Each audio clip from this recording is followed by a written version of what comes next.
Where did the iconic image of the gladiator come from, and what was their life really like?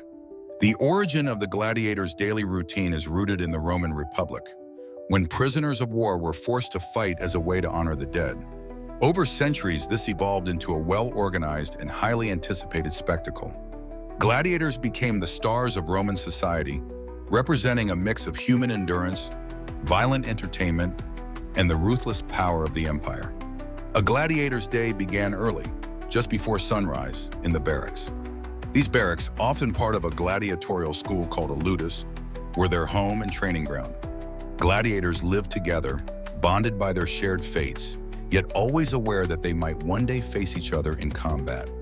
Under the harsh supervision of a lanista, or trainer, the day started with intense physical conditioning.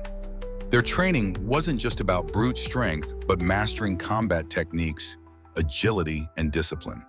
Practice weapons, heavier than the real ones, were used to develop endurance and precision. Each gladiator specialized in a combat style, from the nimble retiarius with his net and trident, to the heavily armored secutor with his sword and shield. These matchups weren't random, they were designed to create suspense and excitement for the crowd. The diet of a gladiator was surprisingly strategic. They were nicknamed barley men because their meals primarily consisted of barley, beans, and dried fruits. This plant-based diet wasn't a reflection of luxury, but practicality. It provided the stamina and recovery needed for their rigorous training. Occasionally, they were given meat, but it was rare. Modern analysis of gladiator remains even suggests they consumed a calcium-rich drink made from charred bones or ash to strengthen their bodies. By midday, gladiators had a brief respite.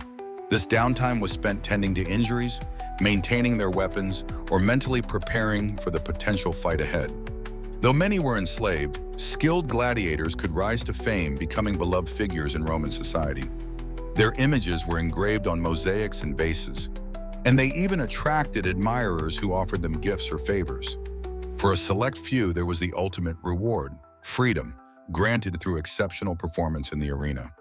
When games were held, the stakes were high. Gladiators entered the amphitheater to the deafening roar of the crowd, a mix of awe, fear, and excitement. Contrary to modern depictions, not every fight ended in death. The survival of gladiators was expensive, and many battles were about displaying skill rather than outright killing. Still, the risk of injury or death was ever present, and each match was a test of courage and strategy. For the audience, this wasn't just a blood sport.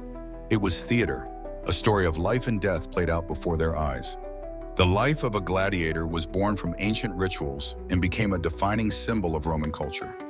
From its origins in honoring the dead, the gladiatorial tradition evolved into a brutal, yet strangely aspirational way of life.